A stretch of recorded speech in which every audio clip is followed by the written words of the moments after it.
Si j'ai demandé à Exergi d'être partenaire, c'est parce que moi j'innovais et il était important pour moi qu'ils m'accompagnent. Donc eux m'ont dit, ils croyaient beaucoup à ce projet parce que le site leur plaisait bien, les gisements dans la région, ils étaient là. Ils ont tenu à faire ce premier projet en France parce que nous sommes le premier projet en France avec eux. Donc les décharges, on a demandé à Exergi avec nos entrants qu'on a jugé qu'on aurait autour de chez nous, autour des 5 km, c'est eux qui ont fait effectivement le pouvoir méthanisant de nos produits, qui ont fait justement le tonnage qu'il nous fallait, et de là on a fait notre business plan, et ce dossier-là a été quand même une première un peu en France. Exergi a aidé au projet financier, oui par son apport au capital, ça fait positiver au niveau des banques, au niveau de la Caisse des dépôts, sachant qu'on ne partait pas tout seul, nous, mon associé moi-même, à monter une usine qu'on ne connaissait pas en fait. Ça a aidé beaucoup. Les gisements étaient déjà bien gérés. Et la mise en place de l'usine après, ça fait avec les gens d'Exergi. On a quand même des réunions qui se font mensuellement pour mettre l'usine en route. Pour décrire la méthanisation et le compostage, quand vous rentrez sur le site, effectivement, on a une marche en avant. On rentre dans un hall de 2500 m² où on récupère effectivement tous nos quatre coproduits. Hein.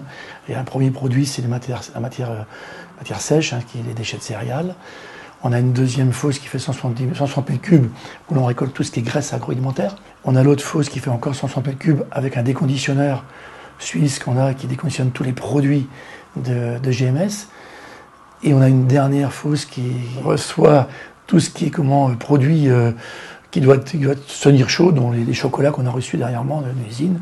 On les met dans cette fosse-là qui est à 50 degrés. Ça repart avec les pourcentages qu'ils ont donnés dans des modules dosage qui sont hygiénisés à 70 degrés pendant 1 heure pour repartir vers un méthaniseur primaire qui fait 3500 m3.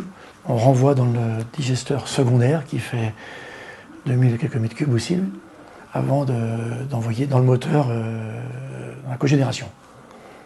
Et quand la cogénération produit 100% et qu'on produit 110% de gaz, effectivement on a la torchère. On rentre 50 tonnes de produits, on ressort environ entre 42-45 m3 de digestat qui repartent au travers d'un compostage. En énergie, on produit 1 méga, on est à 1063 kg, on est à méga à l'instant T.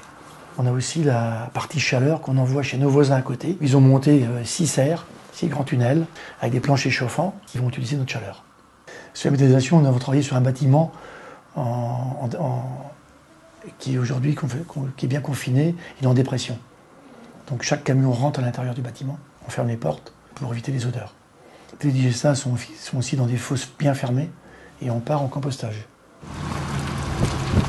On est multiproduits, donc on peut faire face plus facilement à un manque de gisement. C'est l'avantage d'avoir un méthaniseur comme Exergi. C'est un digesteur multiproduit, on regarde nos entrants, on fait nos analyses régulièrement et on essaie d'avoir une régularité tout le temps pour avoir un moteur au nominal tout le temps.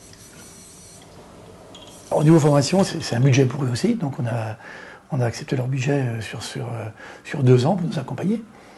Et au niveau formation, il n'y a aucun souci, Exergi ont été très professionnels par rapport à ça.